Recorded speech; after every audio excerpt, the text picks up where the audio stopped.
ikuti program Camera, catatan Menko Airlangga.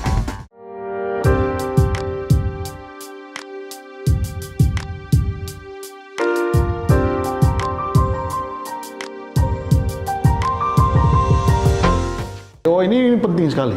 Ya, Saya kira di untuk era mengurangi bebannya petugas kerja. lapangan itu juga sangat membantu. ya banyak terbantu lah ya. Betul. Tetapi kalau membangun sistem informasi teknologi informasi baru itu pun juga membutuhkan waktu dan membutuhkan biaya yang besar. Sehingga kemarin kita sepakat bahwa persoalan digitalisasi kita tetap merekomendasi menggunakan sistem yang sudah berjalan selama ini. Iya ya kan itu tinggal pengembangan. Sirekap, ya kan? Sirekap. Tinggal pengembangan lah. Sidali ya. Sebetulnya. Kemarin kan ada wacana nih mau e-voting. Jadi pemungutan suara berbasis elektronik. Wah, itu kan butuh persiapan yang cukup. Apakah di daerah-daerah ini sudah siap? Bagaimana dengan servernya, sinyalnya? Pemerintah juga belum bisa menjangkau ke sana. Waktu pandemi, anak-anak sekolah belajar dari rumah pun juga tidak semuanya mendapatkan pelayanan yang sama karena tidak semua daerah terjangkau oleh sinyal. Apalagi nggak bisa nggak bisa di ini Mas. Daerah yang betul sudah siap dengan sinyalnya sudah bagus, internetnya udah oke, sudah bisa diterapkan. Ya, tapi sementara mendorong peningkatan untuk daerah yang belum kan. Ya, cuma dalam waktu singkat, sisa waktu yang ada menuju ke 2024 besok ini sudah terlalu pendek ya? Terlalu pendek. Dan kita berspekulasi terlalu besar. Di samping itu juga membangun sistem biayanya juga tidak sedikit. Tentu akan bengkak lagi. Ini 76 triliun aja kita sudah dapat masukan dari sana sini. Banyak masyarakat yang masa untuk gelaran seperti itu aja sampai 76 triliun dan sebagainya. Ini udah 4 Bang. Tinggal 1, 2, 3, 4 ya. Teknologi ya, sudah. Yang keempat nih, yang keempat sekarang ini persoalan bagaimana penyelesaian terhadap pengadaan barang dan jasa untuk alat-alat pemilu. Oh, maksudnya gimana? Jadi, apakah ada yang dibelanjakan di pusat, ada yang di daerah atau gimana? Nah, surat suara ini kan banyak nih. Surat suara, kotak suara, kemudian belangko-belangko, ya kan? Ini karena nilainya besar, kan juga harus dilelangkan. Ada aturan-aturan tentang pengadaan barang dan jasa. Teman-teman KPU memang kesulitan waktu itu. Ketika 60 dia nggak bisa. Akhirnya ketemu di angka 75, tapi dengan syarat meminta dukungan dari pemerintah, dalam hal ini Presiden, untuk memberikan dukungan penuh jaminan agar bisa dilakukan dengan metode khusus. Jadi kalau toh harus lelang terbuka pun juga tidak melalui proses tahapan yang lelang umum untuk pembangunan-pembangunan yang lain, pengadaan barang jasa yang lain, tetapi barang dan jasa khusus pemilu.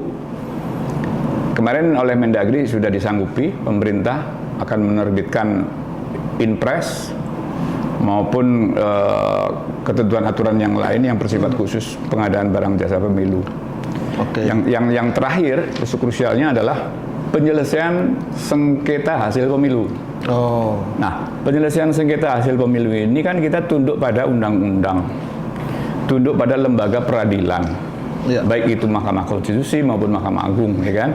Di sana sudah ada hukum acaranya. Nah, maka kita minta kepada pemerintah juga tidak hanya menjamin tentang regulasi pengadaan barang jasa ini dipermudah, tetapi juga bisa lakukan pendekatan dengan lembaga peradilan agar proses penanganan sengketa pemilu ini bisa diselesaikan dalam waktu singkat. Itu loh. Sistem peradilan cepat itu ya? Ya, alhamdulillah ini sudah disepakati semua. Kemarin tentang PKPU tentang jadwal dan tahapan pemilu sudah disetujui, sudah disepakati. Oh gitu. Ya.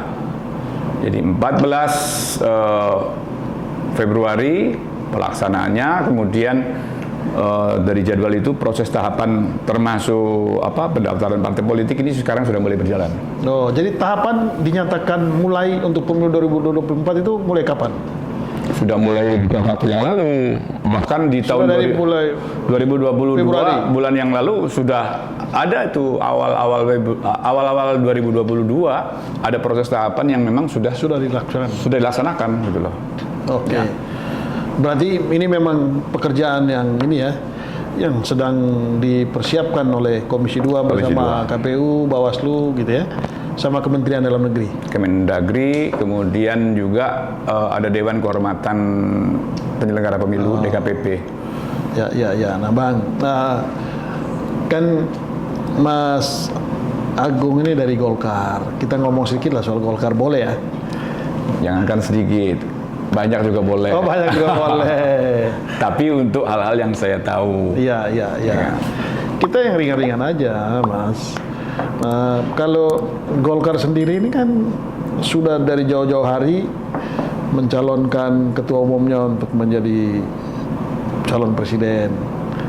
Nah, sejauh mana sih persiapan Partai Golkar ini untuk pemilu 2024? Ya, sebagai kader partai, apalagi sekarang saya diberi mandat sebagai anggota legislatif di Komisi 2 dari fraksi Partai Golkar, dan juga diberi tugas tanggung jawab sebagai pengurus DPP, wakil sekjen bidang pertahanan dan pertanian, maka wajib hukumnya menjunjung tinggi loyalitas tegak lurus. Ya, karena apa? Amanat hasil Munas di sana memberikan keputusan secara mufakat mendukung Ketua Umum Airlangga Hartarto untuk diusung sebagai calon presiden di pemilu 2024. Kalau bahasa kami di kampung, wasiat wajibah bagi saya, ya kan, untuk mensukseskan pencalonan ini.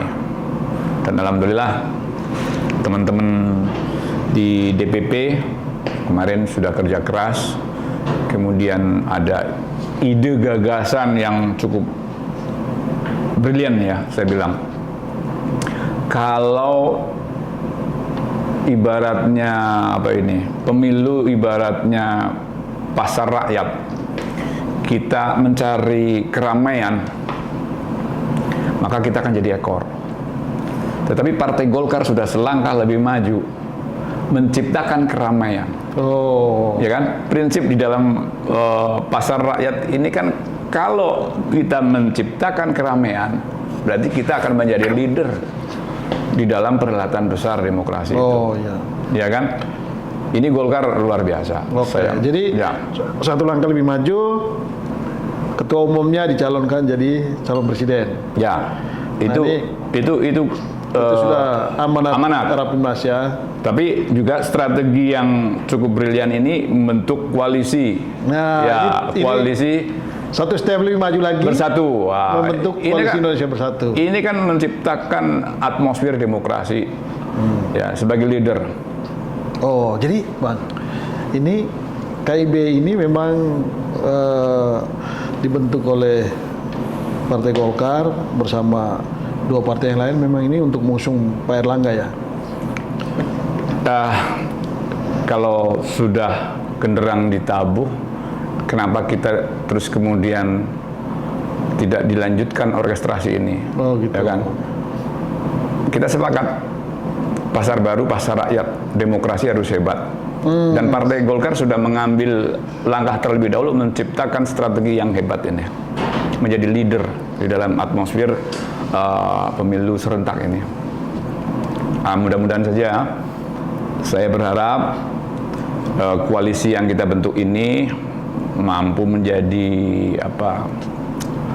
biduk kontestasi Pilpres besok yang semakin hari semakin besar. Jangan penumpang dan harapannya yang besar saja, sementara biduknya kecil. Tetapi juga harus biduk itu semakin besar, kemudian harapan dan dukungannya pun juga semakin. Ini sejak reformasi Golkar belum pernah jadi presiden loh.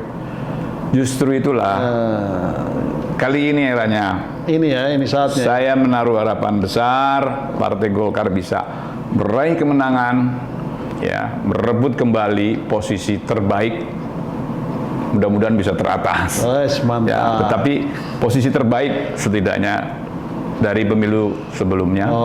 Kemudian posisi terbaik juga bagaimana merebut peran-peran kenegaraan dalam konteks nasional, bisa memiliki presiden dari Partai Golkar. Nah sekarang kalau Mas Agung sendiri di 2024 ini mau main di mana? Mau main di DPR lagi? Atau mau main di gubernur? Atau bupati? Yang akan datang? Kalau kata orang tua saya dan juga ulama-ulama besar di kampung saya, jabatan itu tidak boleh diminta. Oke. Tapi kalau diperjuangkan boleh. Ya, ikhtiar boleh, ya kan? Kodol dan kodarnya seperti apa kita tergantung di atas. Tetapi ikhtiar kita begini. Saya DPRD sudah 2 kali, wakil bupati sudah, kemudian bupati sudah. Yang belum gubernur, menteri, sama presiden. Oke. Itu sebagai sebuah cita-cita. Tetapi kan real saja. Sekarang ini saya di DPR, ya. Setidaknya saya akan mempersiapkan dalam kontestasi menjadi anggota DPR RI di periode berikutnya. Oh gitu. Ya, saya akan persiapkan mental dan spirit itu, dan juga material gitu kan, menghadapi pemilu serentak. Bagaimana bisa terpilih kembali menjadi anggota DPR RI. Tapi kalau ada mandat dari partai, ya untuk mempersiapkan strategi yang lain, ya insya Allah sebagai seorang kader saya siap. Nah itu kalau dimandatkan, lebih senang dimandatkan untuk gubernur, wakil gubernur, atau? Saya lebih senang diberi mandat dan juga diberi support mandat itu. Oh gitu ya? Iya, kalau enggak kita mau perang kan lawan Pak Erlangga sama. udah mau selesai nih, ya 2 periode. Terus? Berarti kan Jawa Tengah mesti ada penerusnya dong ya? Atau? Ya ngalir aja lah Mas. Mengalir aja ya? Ngalir seperti perjalanan karir saya. Oh gitu. Dari pengacara, pengusaha, DPRD, menjadi wakil bupati, menjadi bupati. Kalau semua kita jalani dengan ikhlas, jadi anggota DPR RI, insya Allah keikhlasan ini akan berbuah hikmah. Oke, nah ini kita sudah ada di penghujung nih Mas. Apa pesan Mas Agung untuk pemirsa face to face ini? Ya, untuk pemirsa, mudah-mudahan bisa jadi inspirasi. Untuk pemirsa face to face, khususnya teman-teman milenial nih. Oh ya. Karena betapapun teman-teman milenial ini adalah ceruk terbesar dalam kontestasi dalam pemilu yang akan datang. Tolong gunakan hak suara teman-teman milenial ini dengan baik. Karena saya punya pengalaman menarik ya. Jadi ketika mahasiswa saya apatis, saya nggak gunakan hak pilih saya ditegur sama mertua saya, saat pemilu kok kamu di sini gitu. Kenapa nggak nyoblos? Enggak Pak. Ngawur kamu, tukang kerupuk di pasar aja gunakan hak pilihnya nyoblos. Kalian mahasiswa yang punya pemikiran akademik, kenapa tidak nyoblos itu? Dari situ akhirnya juga saya terinspirasi. Jadi jangan biarkan Indonesia ada di jurang kehancuran hanya karena orang-orang baik tidak ikut peduli di dalamnya. Jadi apalagi kaum milenial, kalau saya kan sudah kolonial ini. Oh gitu ya. Saya yang sudah saya sudah lanjut usia pun juga masih semangat, mesti teman-teman muda juga harus semangat. Iya. Cuma tolong ingat, kalau teman-teman muda ini, Anda boleh muda, tapi Anda belum pernah merasakan tua. Saya usia sudah tua, tapi saya pernah muda.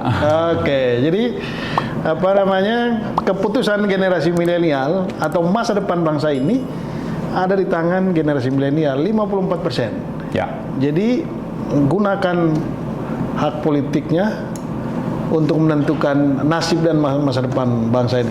Terima kasih Mas Agung. Mudah-mudahan obrolan kita ini bisa bermanfaat dan menjadi inspirasi bagi siapapun yang menonton. Dan sampai jumpa lagi dalam program Face to Face berikutnya. Bye.